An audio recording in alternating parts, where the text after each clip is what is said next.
This episode is brought to you by Indeed. Stop waiting around for the perfect candidate. Instead, use Indeed sponsored jobs to find the right people with the right skills fast. It's a simple way to make sure your listing is the first candidates see. According to Indeed data, sponsored jobs have 4 times more applicants than non-sponsored jobs. So go build your dream team today with Indeed. Get a $75 sponsored job credit at Indeed.com/podcast. Terms and conditions apply. We gather here tonight to bring women back to their rightful place. The Testaments, a new Hulu original series from the executive producers of The Handmaid's Tale. It's easier to accept a story than believe that the people around you are monsters. The battle isn't over. There comes a time when you have to take action, when you have to choose your own destiny. Never quite as it seems. Watch the new Hulu original series, The Testaments, streaming on Hulu and Hulu on Disney Plus for bundle subscribers. Terms apply.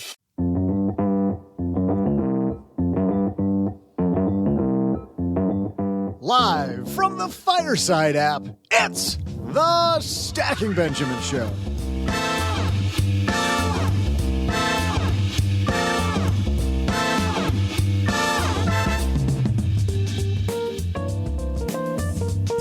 I'm Joe's mom's neighbor, Doug, and on this crazy holiday calendar Joe's mom got me, it says today is National Awkward Moment Day.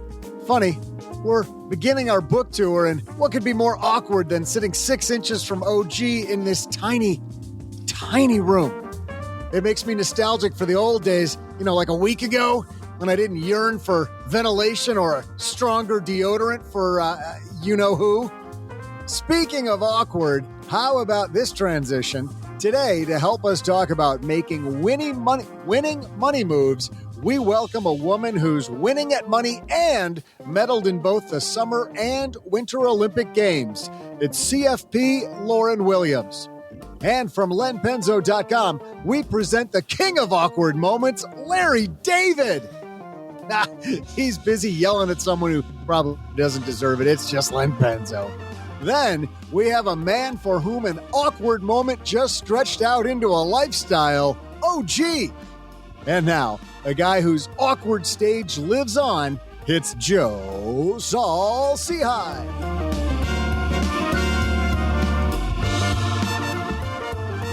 I'll admit it. I'm good with that. I'm pretty awkward.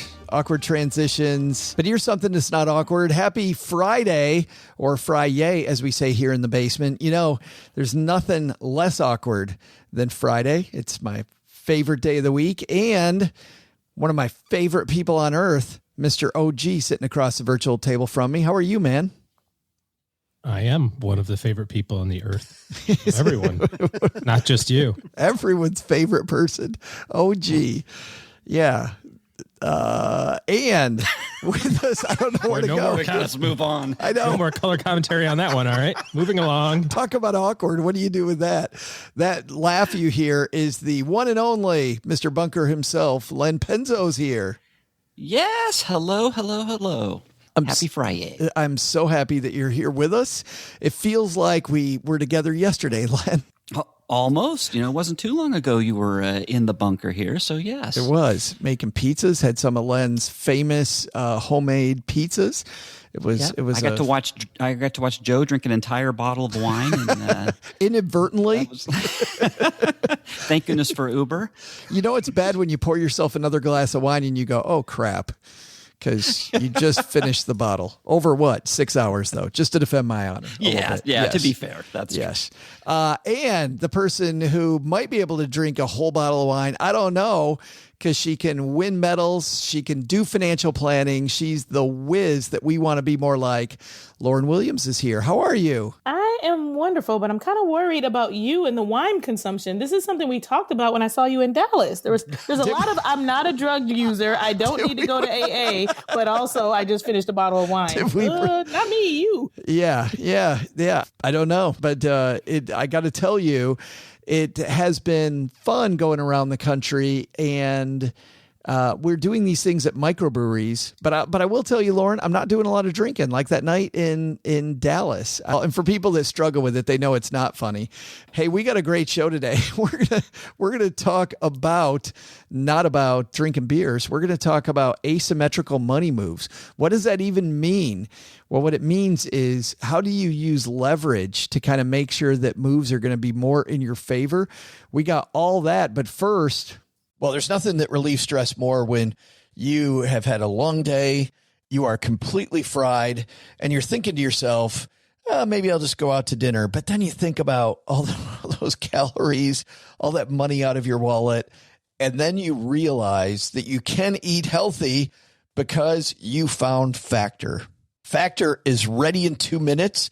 Factor shops, preps, cooks, and delivers straight to your door, so you have more time for everything you love this spring, and you don't have to worry about eating healthy and going outside your budget because you've got the food sitting there in the fridge that you had pre-planned. What is Factor? Well, Factor has meals built around your goals, whether that's weight loss, overall nutrition, more protein, or GLP-1 support for strength and workout recovery. Check out Factor's Muscle Pro collection. Every meal's crafted with functional ingredients, lean proteins, colorful veggies, whole foods, and healthy fats. Factor bans 175 plus ingredients. No artificial colors or sweeteners, no high fructose corn syrup, no refined seed oils, just nutrient-dense foods. It's fresh, never frozen, over 100 rotating weekly meals, including globally inspired flavors like Mediterranean and Asian, so there's always something new to look forward to. I use Factor.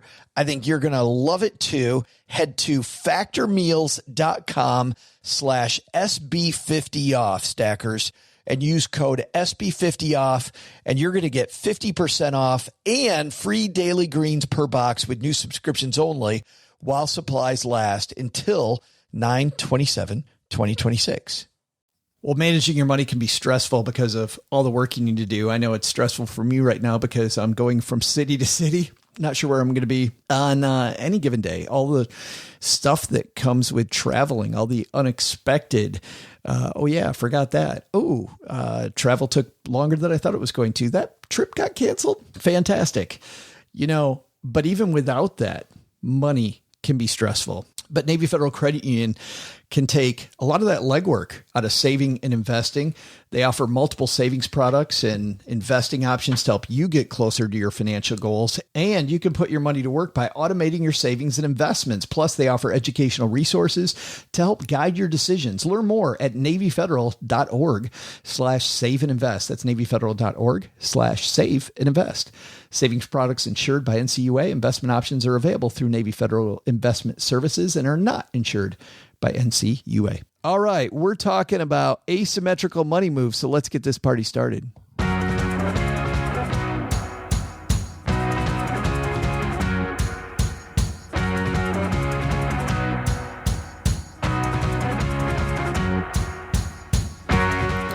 This piece today comes to us from Banker on Fire. You know what's funny, Lauren, is even before I get to that, I just realized that for people that don't know anything about you, your podcast, your financial planning work, tell everybody a little bit about what you do. I totally forgot to do that in the open. Yes, I run a company called Worth Winning, where I help young professionals organize their finances. So those millennials, as they call us, that 26 to 41, at least that's what Google says we are, that need help organizing their finances. So whether that's like, I'm ready to buy my first house, I never made the budget before, I got tons of debt, student loan debt is killing me, I'm ready to invest, estate planning, you name it, I help figure it out and look at your full financial picture. Man, it seems overwhelming for a lot of people. I mean, my kids are 26, and I just can imagine today with all the apps that are out there, all of the investment choices. Now we have crypto, NFTs, all that. Like, what do I do first? You got to find people are pretty confused. I definitely find people very confused and overwhelmed when they come to me. Where do I start? And there's so much noise, TikTok, Instagram, you name it. Not podcasts like this, only other podcasts where they tell you a lot of junk stuff. They come and they're like, how do I do this get rich quick scheme? That's definitely one of the problems I'm running into frequently nowadays. Well, that is sad because I think a lot of that comes from TikTok and Instagram. But you know what we're going to do today? We're going to turn that on its head, and we're going to give people kind of a philosophical place to start, which is creating asymmetric money moves. This comes from, as I mentioned, bankeronfire.com. And I like this piece because I like this idea of thinking in bets, Mr. Penzo. I like the idea of, and you must do this to some degree in engineering, like thinking of, okay, what's our win condition? And then how do we increase our odds that what we're planning really comes true? A little bit, yeah. Well, I mean, it's always a balance, right, in engineering between money and function and what you have to do. And then you have to throw the safety factor in there too. But so you're right. There's multiple things that you have to evaluate, and you have to take those into account and make a smart decision based on it. So they say in here, a very basic example of a highly asymmetrical money move is upskilling yourself through part-time or full-time education. I know at one point, OG, you went back to school and got some more education, but it seems to me that there's also an ROI factor that you got to consider when you're making that type of move. Well, with school in particular, I mean, I think any schooling, whether it's an advanced degree or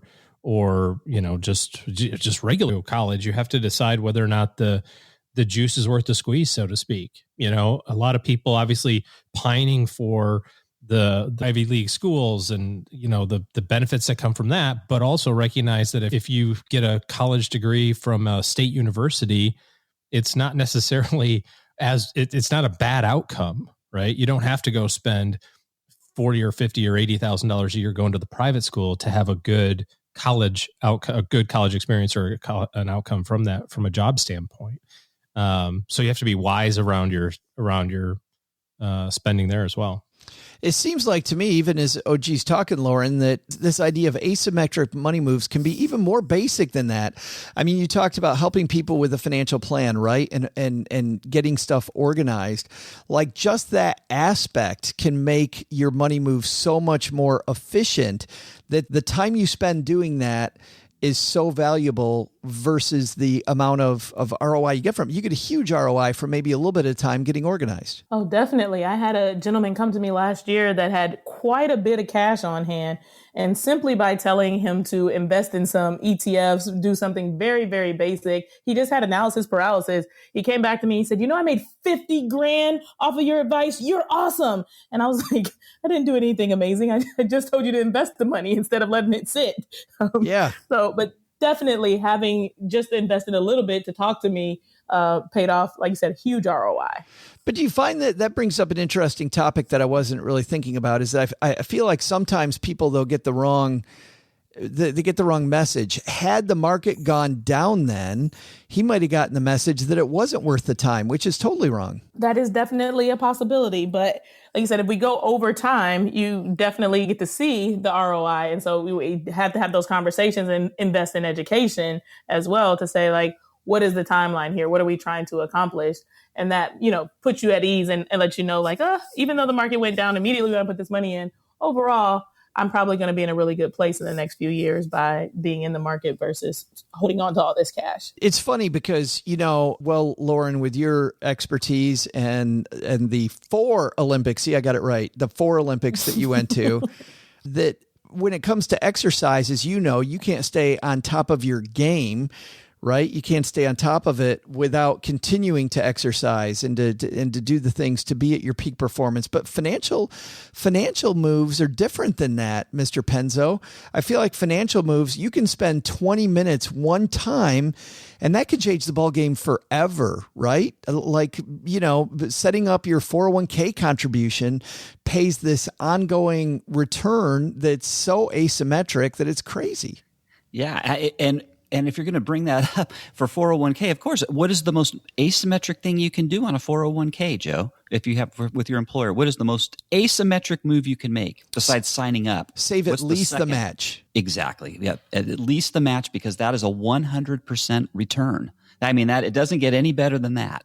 So, I mean, it's the match. Everybody can do that. And you can start as, from your first day on your new job, get 100% return on that company match. Do asymmetric moves, OG, does this apply to insurance? Like, is this an asymmetrical thing where I pay, a small amount for insurance to make sure that the peace of mind is there? Like, do you think of that an asymmetrical risk reward? Well, absolutely. I mean, there's only one way to create an estate that there is no estate, there, and that's through insurance. And as your financial portfolio grows, or as your net worth grows, that becomes less and less of an issue. But when you're young, or you have responsibilities that are greater than what you can provide, i.e., your net worth, then you have to do it that way. And there are those stories, thankfully not as many, but there are those stories of the person who, had the one insurance premium and then had an accident and was able to collect on disability for a really long time, or was killed in an accident and they made one premium payment and their family got the $1 million. So that's the only way that you can do that, and until you have established a large enough net worth to kind of accomplish all your family's goals beyond that. It seems like, though, this idea of protection planning, it kind of comes to all your moves. Like, Lauryn, when you're walking somebody through a financial plan, like, how much do you talk about, here's the downside that could happen and here's ways that we can minimize those? I definitely need to talk about, like you said, things cannot always go perfectly. And so while the market in general is going to go up, it can also go down. We're all experiencing a crazy time as it relates to gas prices. There are a lot of things outside of our control, but we need to focus on the things that are in our control. And here are the things that we are doing to, stay within what is in our control. And, I kind of list off those things, that are customized to that particular person to say, like, look at all the things we've done to optimize. And these are kind of the asymmetrical things that are going to help you get ahead overall, even though there are some things that we, can't say or see coming down the future in the pipeline. Is it more effective when you're having those conversations appealing to emotion and making emotional arguments, or is it statistics showing them, listen, this percentage of the time X happens, this percentage Y happens. So if you just stick with it, I'm thinking about investing since you'd brought that up earlier, that you're much more likely to win that way. Is it statistics? Is it emotions, or is it a combination of both? I would say it's a combination of both, but generally it's usually more emotions. It always depends on the person as well. And I think that's why financial planning needs to be customized, because what are your visions? What are your values? What things make you tick?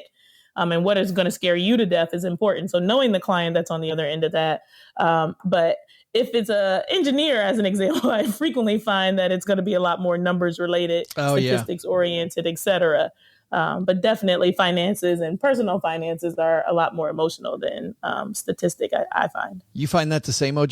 100%. Yep. Yeah. It was so interesting to me how as I look back when I was a financial planner, how different it was. You're right, Lauryn. Like, when I would meet with engineers, it was almost all numbers, to appeal to numbers. But for the vast majority of people, telling them more, here's the emotions you're going to feel, and kind of previewing it, right? Like, to some degree, do you feel like a weatherman, G? That I'm,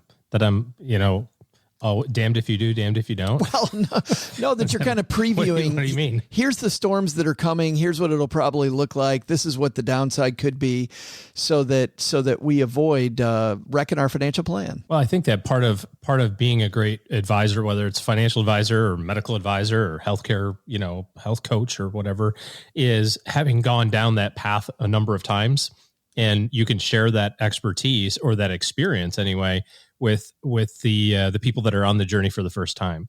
I don't think that our job is to tell you how to do everything exactly the same way every time, because, like Lauryn said, financial planning is customizable and it's unique to you as a person. But we do know, having gone down that road 200 times, that here's the areas where there might be some pitfalls, or here's some decisions that people make that in retrospect they wish they wouldn't have. And so I think our job is more of a guide along the way, little bit of foreshadowing for sure. Yeah, but don't weathermen have it so great? I mean, nobody holds them to account. I mean, they can be wrong half the time and it doesn't matter, you know? They can be wrong 90% of the time and it doesn't But a financial advisor, you know, OG, if you're wrong, you know, probably more than 10 or 20%, people are going to just totally lose faith. So it's much tougher, much tougher for you. Thank you for that. I think your job is equally as difficult, Len, since we're doing the pat each other on the back part. Well, thank you. Thank you for your job and also for not screwing up your job, because that would also have very bad outcomes. Yes, that would have very bad outcomes. Yes, you're right. For everyone. Is that Doug clearing his throat in the background? Are we supposed to be putting him in on the love too? Is that the deal? And Doug's job is really tough too, guys. Let's not forget Doug. His job is probably the hardest one of them all. I'm sorry, something went down the wrong tube, but what were we talking about? Yeah. Nice work.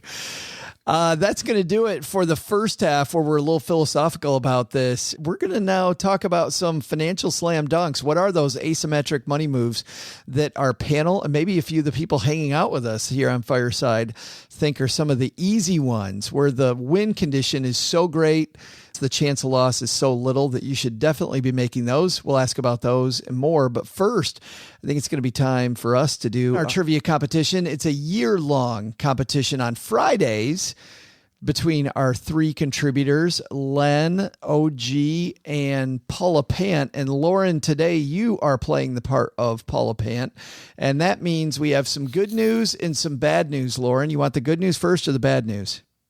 I feel like the good news is I'm going to help her win, and the bad news is that we're way behind. Well, for once, you're not way behind.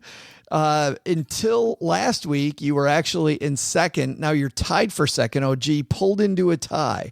So Len has 4, you have 3, and OG has 3. And because OG finished better than you did last year, he will go before you. So you get to guess last, which is also fantastic. But even more fantastic. Yeah, Lauren, I hate to, but still, Lauren, you're still tied for last. Second is last. Never fear. I am a winner. And you guys know how good I am at trivia because I just won recently in Dallas. I know. She's the MC of the event and wins the trivia. And boy, that was awkward, Doug. Yeah, that happened to us twice in Texas. Yes, actually. Sharita Humphrey did the same thing. Yeah. And so it was very fun. When your MC wins the trivia, you're like, yeah, it looks like we totally cooked that. Yeah, people are going to start seeing a pattern. Hey, we just work with smart people, right, Lauren? We just surround ourselves with smart people. Incredibly smart. Yes. In fact, I think I might be clairvoyant because I just wrote a number down. I didn't even know what the question was. Well, let's see if you can do that again right now. Doug, here we go. Hey there, stackers. I'm Joe's mom's neighbor, Doug. You know when you're like in that awkward situation of suffering from sitting next to someone real close and they have no idea that they're making you suffer? OG, don't look at me like that. I'm not talking about you. It's not always about you. Anyway, on a completely unrelated topic, the best-selling deodorant in the world happens to be Old Spice. Though I'm having my doubts that any of their customers are sitting in this room right now. My question is, what year did Old Spice hit the market? I'll be back with the answer after I go look for a bouquet of flowers or maybe some Febreze or like a rag soaked in chloroform, anything.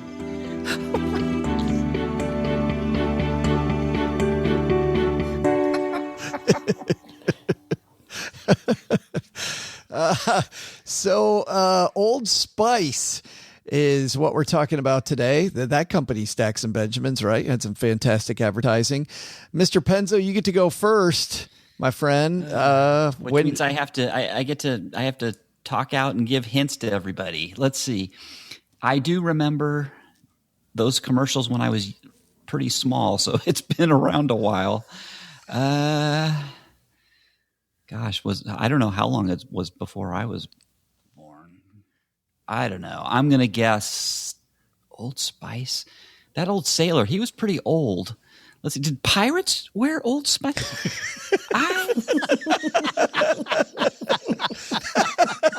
Does anybody hear that noise?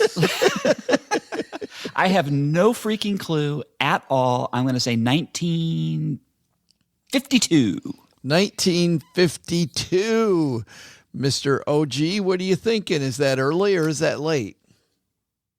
Well, I can distinctly remember my dad wearing Old Spice cologne. So, Wait a minute. Was the question cologne or deodorant?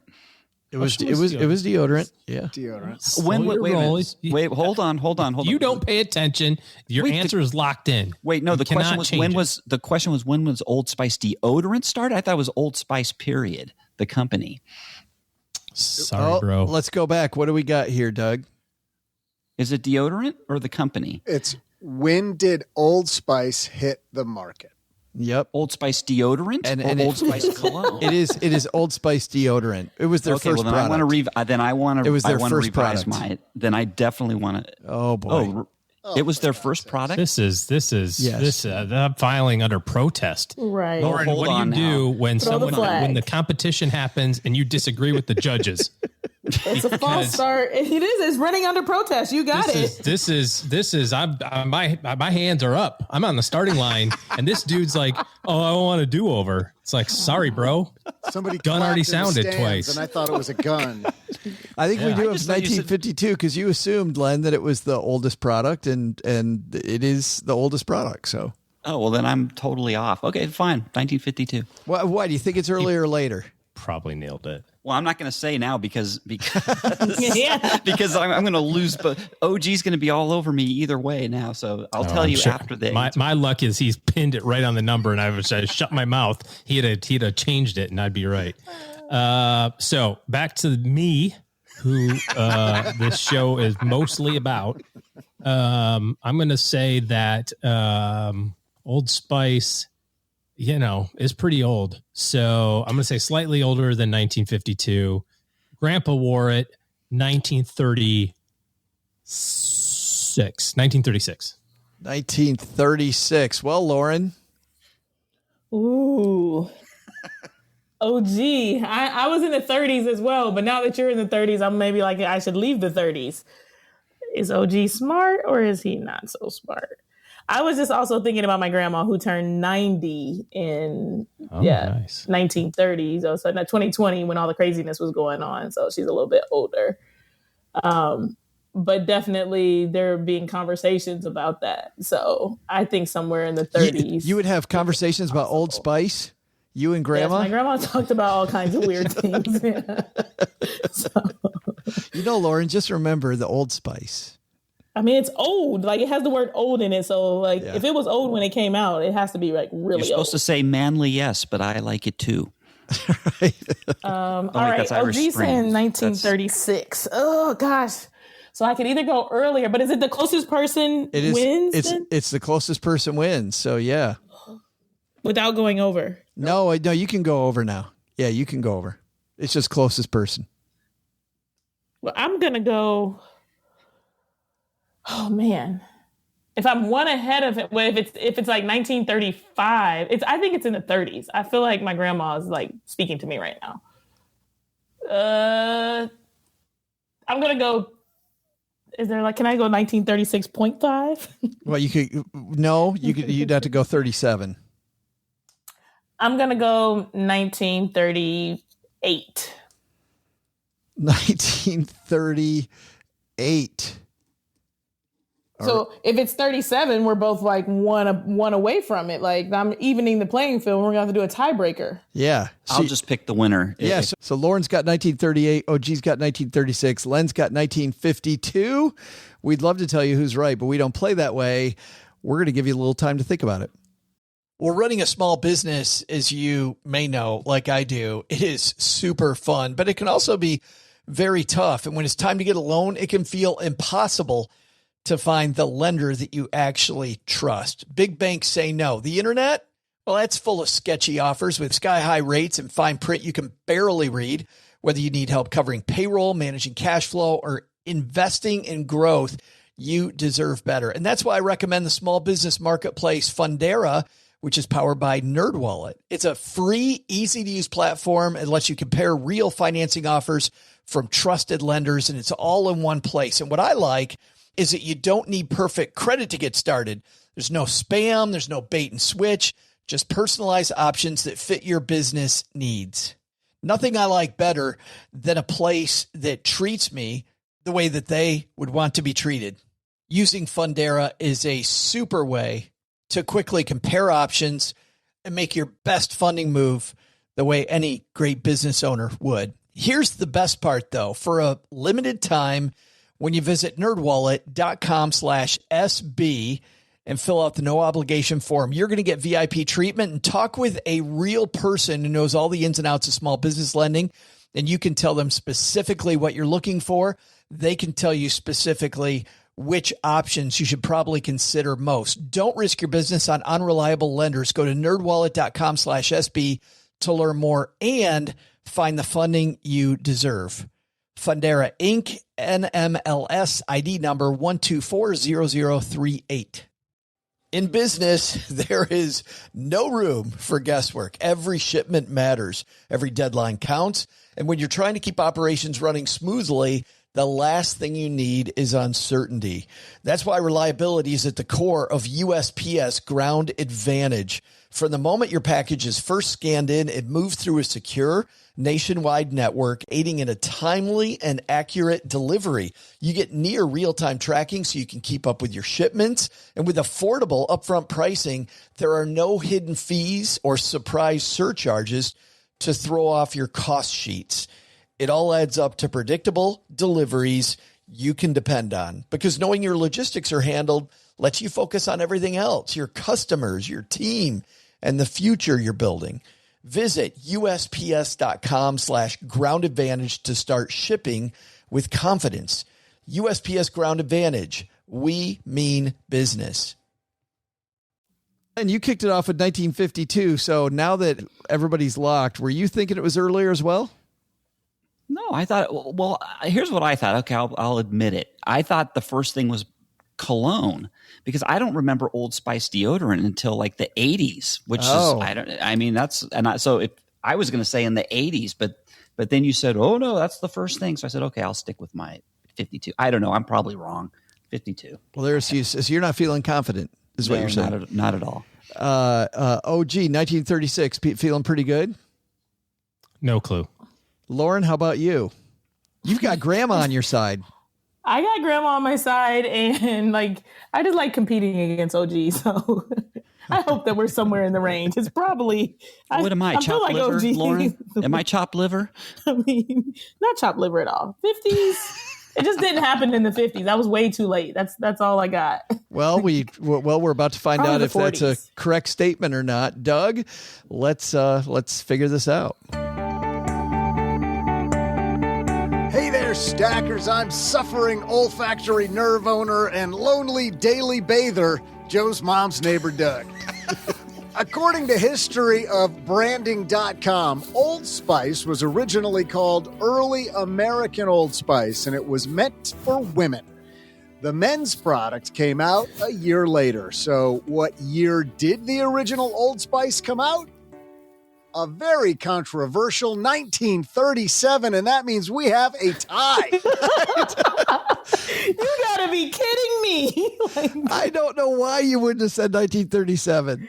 I was like, why is she saying 38? She could have said 37. Because it was 36, and I went, and it feels like, well, if it's one under 35, I don't know, then I'll be further away. So I was like, yeah, I definitely would have picked 37. For the first time ever, we're awarding half a point to I was OG. thinking we've got to do Lauren. a half a point. Yeah, we got to do half a point. Yeah. If you let me pick 1936.5, well, that's why I thought you were going to say 37 then. I'm like, no, he's got 36. You'd have to take 37, I think is my exact word. But my grandma, it was a women's product, so maybe she really was speaking to me to help me out here. Maybe she was, but congratulations to you and OG. And Len, you're right. You were off by, a couple decades.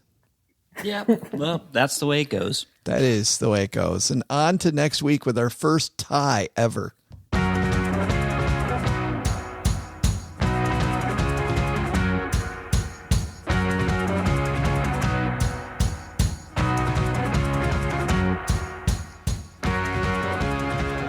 Let's get back to our discussion on asymmetric money moves. This comes to us again from Baker on Fire.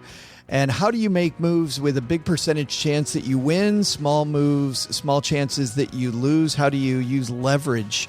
And leverage not in terms of debt, but leverage in a way that you're leveraging the chance that you win. So we talked a little bit about education. We talked about insurance. We talked about a few things.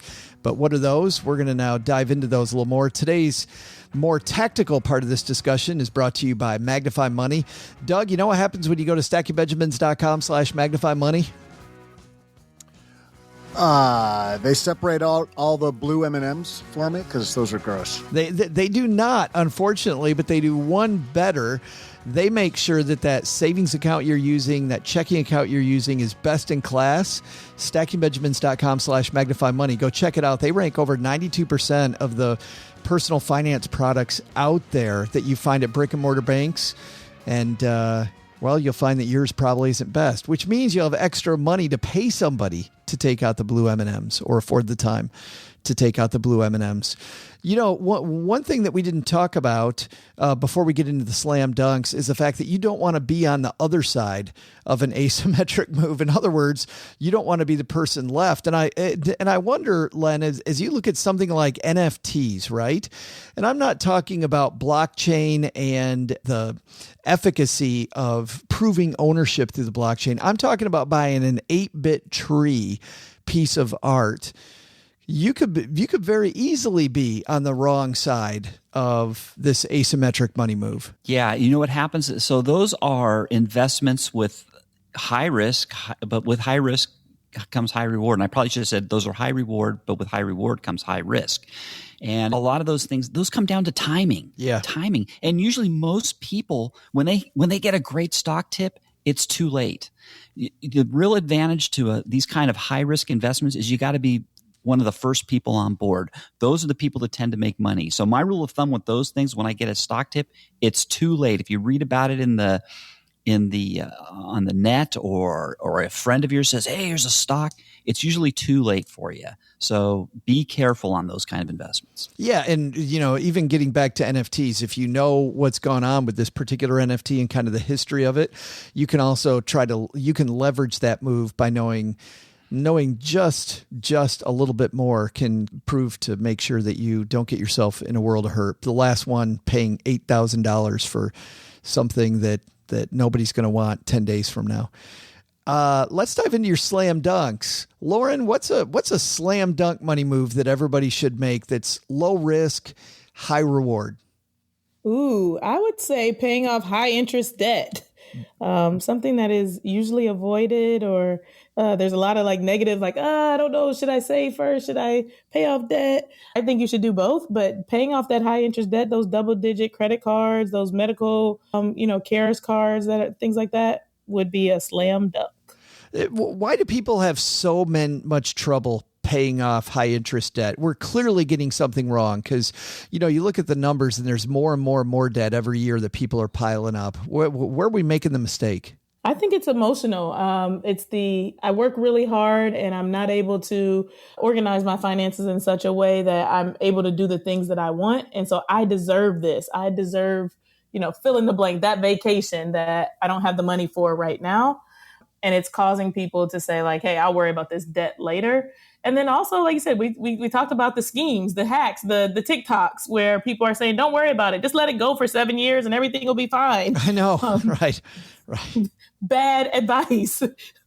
Horrible. Yeah. Surround yourself with good people that know you. It would be, I think, a slam dunk.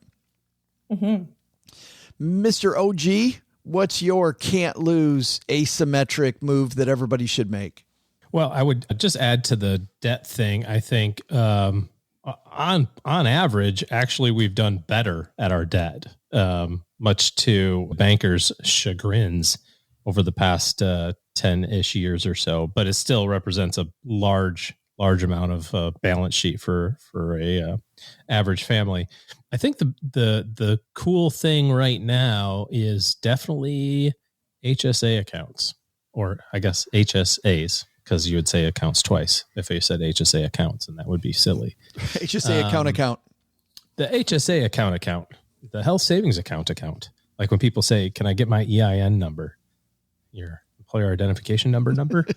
Anyways, it's one of those things. But, Len got the easy one with the 401k match. Lauryn came in with also another easy one with the debt payoff. And what I mean by easy is if you do those two things, that's 95% of the battle right there, and these last little things I think that we come up with are icing on the cake. So if you're doing the 401k thing that Len was talking about kind of in the prior section, and you're getting your debt paid off, my favorite thing is HSA after that. Yeah. And as we said on a recent show, if you don't have an HSA available, no reason to get FOMO because you probably have good health insurance outside of that. Absolutely. Yeah. Yep. But if you do have it available, look into taking advantage of it. Len, you know what? That 401k one you did in the first half of the show, so that doesn't count. Big guy. I want you to come up with another one. What's a can't lose money move? Well, let's see. Well, how about and maybe paying off your mortgage? Yeah, paying off your mortgage early, I would say, if you wanted to do that. Maybe throw a few extra dollars, especially if you have a higher interest rate. That's a guaranteed return, another guaranteed return on your money. That essentially equivalent to your interest rate on your mortgage. But it's funny when we look at that, if we're talking about asymmetric risk, Lauryn, is the risk that you're putting money into something that's at let's say that it's quote high, like Len's talking about, like 5 or 6% even on your mortgage, but versus the stock market, is it better to slow play your mortgage? Oh, this is such a good question. And I was actually going to call Len on BS because we did a podcast a while back where I shared that I had paid off my mortgage and you were like, go get that money back and go put it in the market because I was just going to ask the same thing. I was thinking about my wife and I were talking about this at breakfast today. Said, hey, what do you think about having this big goal this year, paying the house off?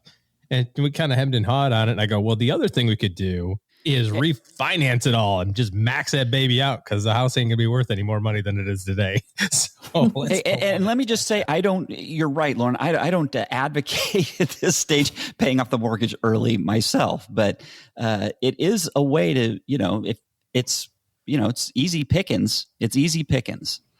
So your vote, Len, would be to max out the mortgage. And if the market is going down, and if you expect the market to be an extended bear market for a year or two, hey, why not? Instead of throwing the money into stocks now while trying to catch a falling knife, go ahead. Then it does make sense to throw a little extra money into paying off your mortgage. I mean, in a bull market, no. But I think there's a win with paying off your mortgage that has nothing to do with money. When we talked to Wes Moss about this in his new book, What the Happiest Retirees Know, he talked about how retirees are happier. A lot of them have the money to be able to slow play the mortgage, but not having debt gives you this freedom from worry, so you don't have to think about it. That's true. But you know what else? And Joe, you bring up a really good point. I think that's exactly the reason that I just chose to do it. It's all about risk tolerance. So, there's no one way to kind of skin a cat or no one right answer as it pertains to a lot of these money moves we're talking about. But for me, it was like at any point I can go get a job at a minimum wage place and cover my property taxes and my insurance. So it gave me so much freedom to say, okay, I have a roof over my head, which is one of the basic necessities of life. Now, what else do I want to tackle? Versus, I could go get the money out and do other things and make more. But I like having that feeling of knowing I can go home every night and this place is not going to be taken away from me. Yeah, I think is just so comforting for so many people. The cool thing is we're doing this live on Fireside. If you want to hang out with us, normally we are recording on Mondays at 5 p.m. Eastern time. But our brilliant writer, Paulette Perhatch, is here with us, and it sounds like she's frying something as she's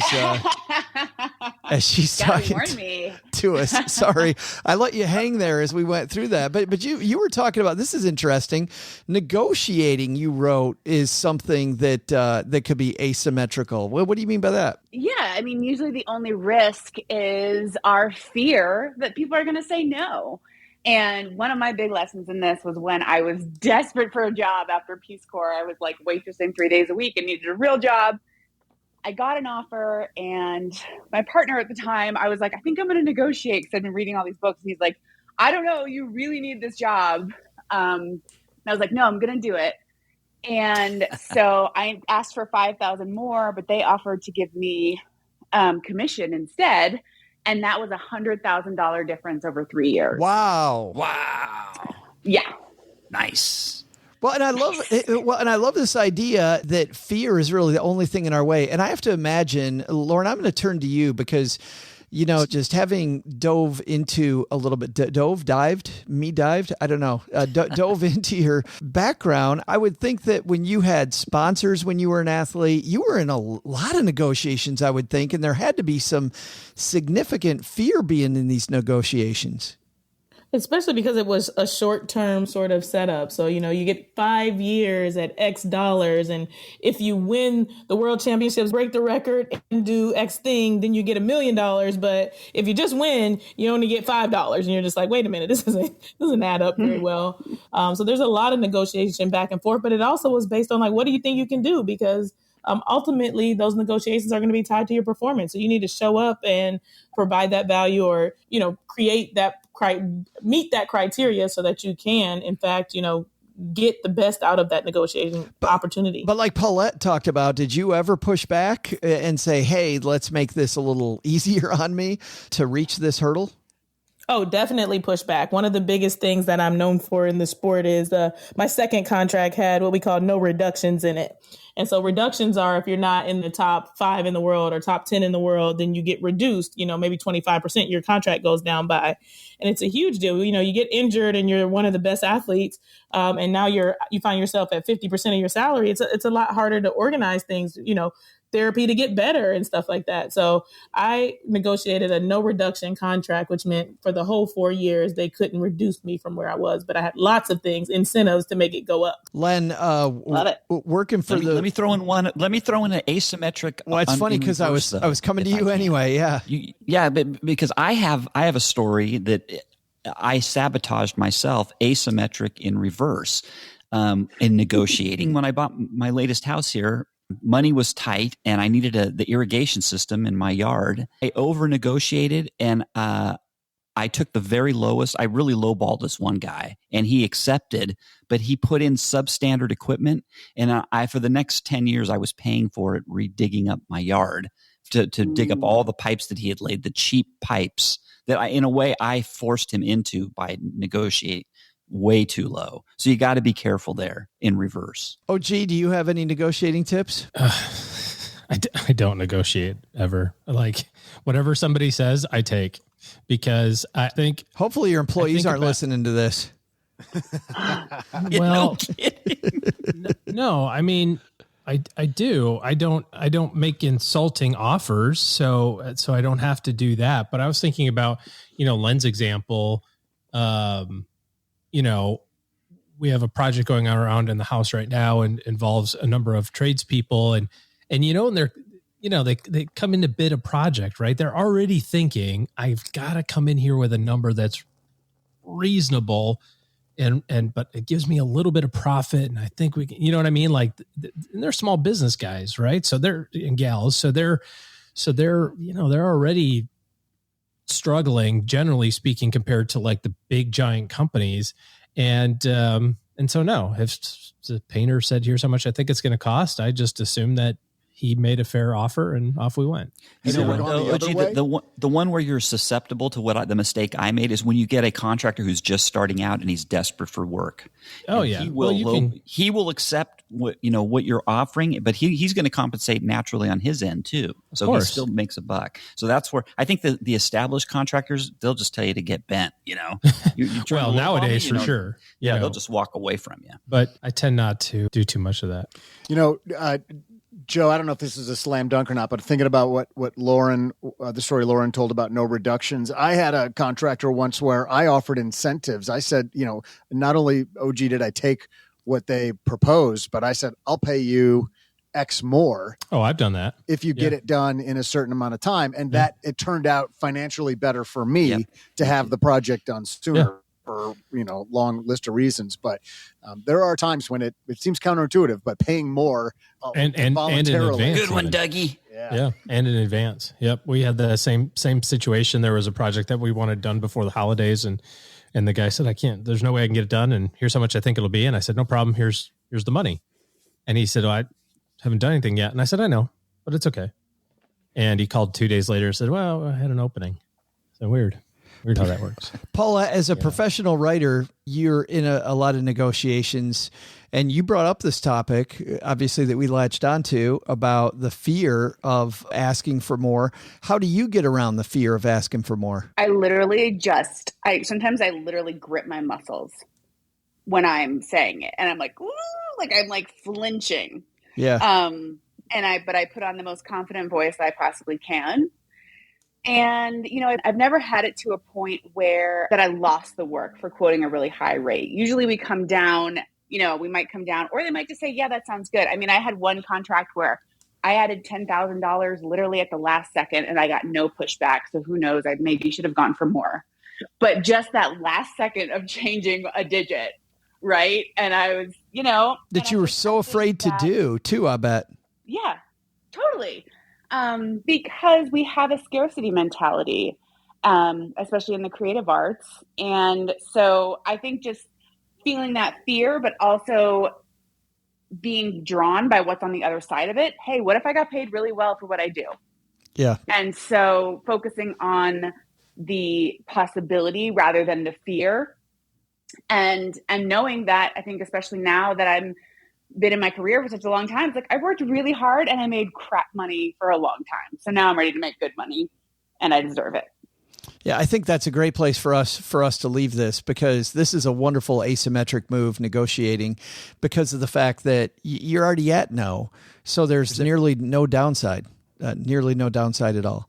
All right, that's going to do it for today's episode. And what great lessons, thinking in terms of asymmetric risk. I really like that. We're going to let our guest of honor, Lauryn Williams, go last to tell us what she's got going on at Worth Winning and her podcast, Worth Listening. Mr. Penzo, let's have you kick it off. What's going on at lenpenzo.com?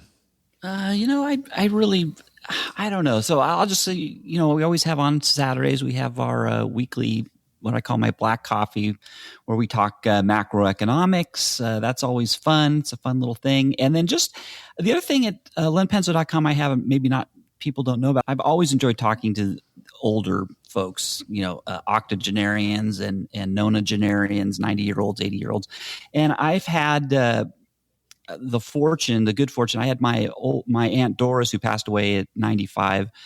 She wrote a 12 little articles about life that I have on my website that are just fantastic, done with great personality. And then now lately, the past few years, I've had a 90-year-old, his name's Dave Blakely, R.D. Blakely, and he's put together about 90 little vignettes of just life's lessons. And it's just kind of neat stuff. If you ever want to get some wisdom from some people who have come before us and have learned a lot, stop by lenpenzo.com. It's at the top of my website, called Grandfather Says, or just Aunt Doris. That's fabulous. There's so many lessons that I feel like when people pass away, we don't capture that a lot of that stuff. So the fact that it's amazing with these oldsters, the wisdom that they have, and so it's great. That's good stuff. That's at lenpenzo.com. OG, what you got happening? Boy, what you got happening this weekend? Well, any big plans? Even come remotely close to topping that. I know, right? So I did not interview octogenarians and get wisdom at all. So I have nothing going on this weekend. It's spring break week coming up for the kiddos. So a little bit of that, but nothing really exciting going on. Those are my favorite weekends. Lauryn, thanks a ton for hanging out with us again. It's always a great time when you're here, and congratulations on negotiating our first tie. Woohoo! I told you I wouldn't let you down, Paula. Now, you did have a time, though. You and I were talking. You had a time. Was it in the Worlds or was it in the Olympics? I think it was in the Worlds that you had a tie, right? Oh, boy. Lots of ties. 2006 and 2007 were very contentious losses for me. And it's all on the lean and like where your shoulder is, which is also what constitutes a shoulder. Exactly. Especially if your arm is up and it's all connected. So yeah. Who knows? But anyway, didn't mean to bring you back there to the dark spot. I'm not bitter at all. Yes, but let's talk about happier things. Number one, how can people find you, and tell us what's happening on the podcast and with your practice? Yes, you can find me at worth-winning.com. People hate the dash, but I really like it. Or Lauryn-Williams if you want to learn more about the Olympic stuff. And the biggest thing I've got going on I think is the dash, not to cut you up, but the dash goes with you. 100-yard dash. I was just going to say that. Yes. Exactly. I'm here for the dash. It's really cool. Love the dash. You got to love the dash, right? Embrace the dash. Anyway, yes. Worth-winning, Lauryn-Williams. Either one, you'll find me. And then I am getting ready to announce the location for my second financial retreat, which is happening in June. So that is where we get together and talk about all things money. You get yourself organized, you get yourself educated, you do it at a cool place, you feel relaxed. We have a private chef. So yeah, it's something kind of outside the box that people are like, what? Financial retreats? That's never going to work, Lauryn. Well, got news for you. It's working. Oh, that's fabulous. Yes. And then I also have the Millionaire series running on my podcast right now. So which is really good. Everyday millionaires, really cool stories. The first one was a single mom who never made six figures. And so I want to challenge people to think outside the box as they, make their financial goals. That's fantastic. And it's worth-winning.com, and the podcast is worth listening, and it's a lot of fun. And well, you can tell Lauryn might enjoy what she does, just like might enjoy just a lot of bit. Just a little bit, yeah. All right, Doug, you've got it from here, man. Finish us off. What should we have learned today? Well, Joe, first, you need to examine the risk and reward of every money move you make so you can focus on enhancing your ability to win and minimize your chances of losing. Second, don't be afraid to make asymmetrical money decisions based on what makes you feel right, not necessarily what the conventional wisdom says. But the big lesson? Not everyone can be a winner, at least in the Olympics, but seeing what an amazing person Lauryn is, I should have stuck with the golf lessons like Joe's mom told me to. Maybe then I could have been an Olympian. Thanks to Lauryn Williams for joining us today. You can find Lauryn's podcast, Worth Listening, wherever finer podcasts are found. Thanks to Len Penzo for joining us today. You can find Len at lenpenzo.com/octogenarian fanboy. Thanks to OG for joining us, and that we're just about done sitting in this room extra close together. Are you in charge of messaging and the message isn't getting out? Well, guess what? If better writing helps your career, we've got the answer. Our writer, Paulette Perhatch, works with small groups of people to help make their emails clear, their blog posts shine, and even their presentations. Thanks also to our team who made today possible. Karen Repine is our producer. Tina Eichenberg and Gertrude Smith are our social media mavens, and Brooke Miller handles the show notes and our amazing newsletter, The 201. Not only should you not take advice from these dorks, don't take advice from people you don't know. This show is for entertainment purposes only. Before making any financial decisions, speak with a real financial advisor. That's it for today. We'll see you back here on Monday on Stacking Benjamins.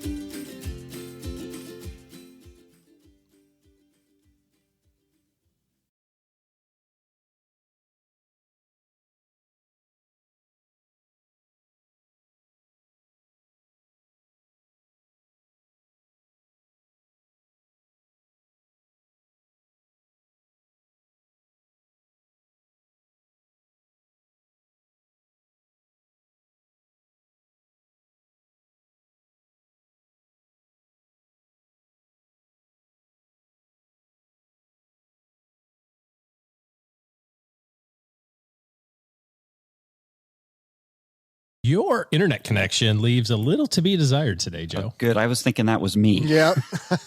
Definitely was changing my headphones. Like, oh no, these are the bad headphones. But it's you, Joe, not us. It is 100% Joe. Fantastic. Well, you know what? We will start this over. Hold on a second. I'm going to see if the Wi-Fi here is horrible, which is amazing. I'm in the second biggest city on Earth right now. On Earth. Joe, you didn't sprout for the premium hotel Wi-Fi? They don't have one. I totally would have. I'm not on the Wi-Fi. But your audio just got a lot better. Yeah, whatever you did is way better. Yeah, but that's the problem. I did nothing, and it goes in and out. Yeah. And by the way, wherever you are is not the second largest city on earth. But in the trivia guy, I felt like it was my job to correct that. Wrong. In the United States. Oh my, just the amount of time it took to connect to the Wi-Fi is incredible. All right. Now I'm connected to Wi-Fi. I don't know if this is now going to change everything for us or not. Does it sound any better? Did I just lose everybody? Welcome to Recording on the Road. I'll be your host, Joe Saul-Sehy. 30.5 million. Oh, wow. I would have never guessed that. Tokyo, Yokohama, number 1 at 37.8 million. That's amazing. Wow, it used to, it was Shanghai many years ago. Shanghai's at number 6 on the list I'm looking at 23.4. Well, Beijing at number 8. It turns out hooking up on the hotel internet is not the solution that we're looking for. So, good. Joe's back. Yes. Does this sound good or not? At the moment, sounds great. Yeah. All right. We were just talking about the largest. What is the largest city on earth? I have this. Your mom. I have your mom. I have this thing from The Economist, the pocket world in figures, and it's from 2020, so I was gonna look and see if that's newer than what I'm looking at. I'm gonna see if biggest cities as of 2017. So Tokyo, then Delhi, then Shanghai, then Mexico City. Okay. Which Delhi? Number 6. Which Delhi? Delhi? The corner deli? Schwartz's the one down over the on street, 83rd Street. Is it Tony's Deli down there, or is it? Yes. No. Nope. Neither of those. Sao Paulo is number 5. All right, so if I go in and out, I can hear you guys fine. So for the audio that I'm recording, there it goes. Yeah. And it's gone.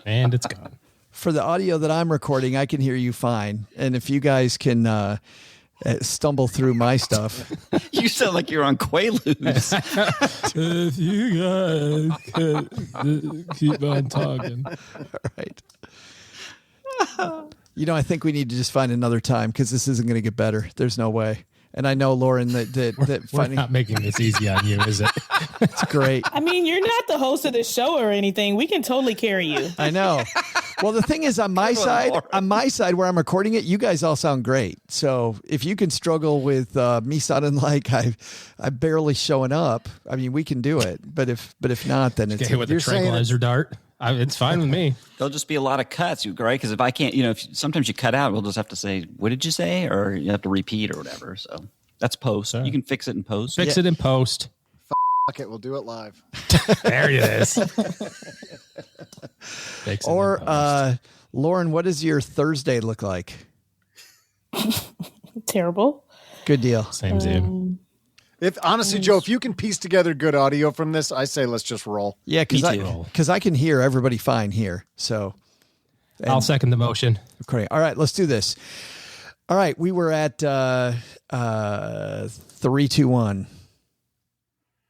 Crap, I don't even remember where we I called think I halt. just introduced you. I think I just said, yes. Joe Saul. Okay, I'm just going to start there. 3, 2, 1. And I'll admit it, I am. I did say I am awkward. I did that piece. I'm awkward. Awkward transit. Awkward. Whatever.